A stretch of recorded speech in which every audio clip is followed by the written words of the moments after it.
शिक्षण व सक्षमीकरणाचा अग्रदूत थोर समाजसुधारक क्रांतीसूर्य महात्मा ज्योतिबा फुले यांच्या जयंतीनिमित्त सांगली येथील आमदार सुधीरदादा गाडगे यांच्या जनसंपर्क कार्यालयात अभिवादनाचा कार्यक्रम अत्यंत उत्साहात पार पडला। यावेळी महात्मा फुले यांच्या प्रतिमेस पुष्पहार अर्पण करून उपस्थित मान्यवरांनी त्यांच्या स्मृतीस विनम्र अभिवादन केलं। कार्यक्रमादरम्यान मान्यवरांनी महात्मा फुले यांच्या सामाजिक समतेच्या, शिक्षण प्रसाराच्या आणि शोषित वंचितांच्या उन्नतीसाठी केलेल्या महान कार्याचा गौरव केला। महात्मा फुले यांच्या विचारांनी समाजाला नवी दिशा दिली असून आजही सामाजिक परिवर्तनासाठी त्यांचे विचार तितकेच मार्गदर्शक व महत्त्वाचे आहेत, असं मत यावेळी व्यक्त करण्यात आलं।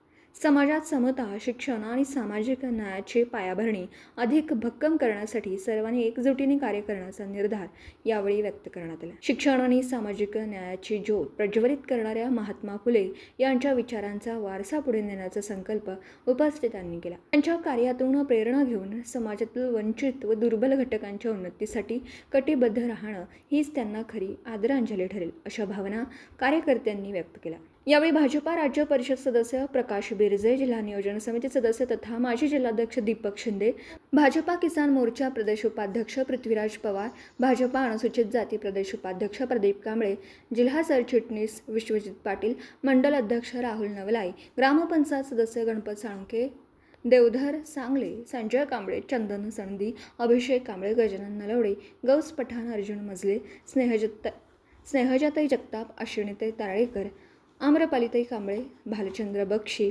आदी पदाधिकारी कार्यकर्ते उपस्थित होते।